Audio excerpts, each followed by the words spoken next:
આ તરફ વલસાડમાં ભાજપ ઉમેદવાર ધવલ પટેલનો વિરોધ લેટર બોમ્બ બાદ બેનરો લાગતા હવે રાજકારણ ગરમાયું છે। કપરાડાના ધારાસભ્ય જીતુ ચૌધરીએ કોંગ્રેસ પર આક્ષેપ લગાવ્યા। પત્રો વાયરલ અને બેનરો લગાવવાનું કામ કોંગ્રેસનું છે તેવું જીતુ ચૌધરીનું કહેવું હતું। ધવલ પટેલનો ભાજપમાં કોઈ જ વિરોધ નથી તેવું જીતુ ચૌધરીનું કહેવું છે। ધવલભાઈ જ ઉમેદવાર છે અને રહેશે।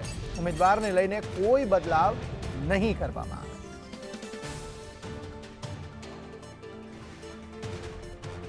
વલસાડ બેઠક પર ભાજપના ઉમેદવાર ધવલ પટેલનો સતત વિરોધ થઈ રહ્યો છે। એક તરફ લેટર બોમ્બ બાદ હવે ધવલ પટેલના વિરોધમાં બેનરો લાગ્યા છે। તો બેનર બાદ માજી મંત્રી અને કપરાડાના ધારાસભ્ય જીતુ ચૌધરીએ કોંગ્રેસનું આ કારનામું ગણાવ્યું। ધવલ પટેલનો પાર્ટીમાં કોઈ જ વિરોધ નથી।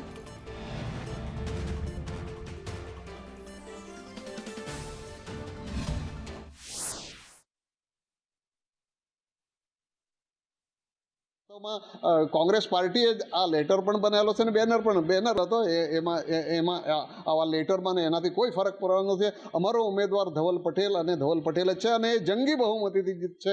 મેં તો એમપી તરીકે લખી દીધું છે કે એમપી વલસાડ।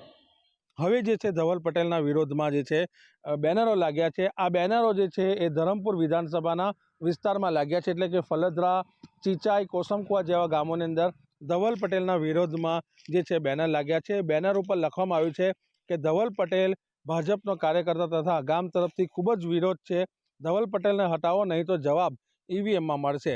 આ પ્રકારનો રોષ જે છે એ ધવલ પટેલના સામે ઉઠી રહ્યો છે। ત્યારે આ વિસ્તાર જે છે એ ધરમપુર વિધાનસભાના મત વિસ્તારમાં આવે છે। આ ચીચાઈ, કોસમકુવા અને ફલદરા જેવા ગ્રામ્ય વિસ્તારોની અંદર જે છે આ બેનરો લાગ્યા છે। બેનરોને જાવેદ ખાન, સંદેશ ન્યૂઝ, વલસાડ।